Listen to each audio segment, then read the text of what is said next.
يا عبد الرقيب، أستحقي بدون دوشة، بدون صجة، بدون محكمة، بدون أي إنسان.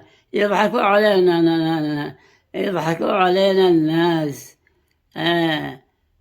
أب وابنه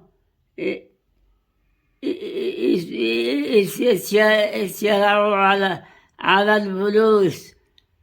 حقي شقى عرقي، اشتغلت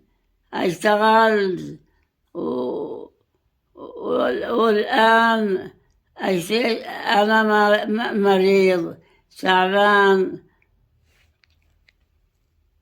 أستحقي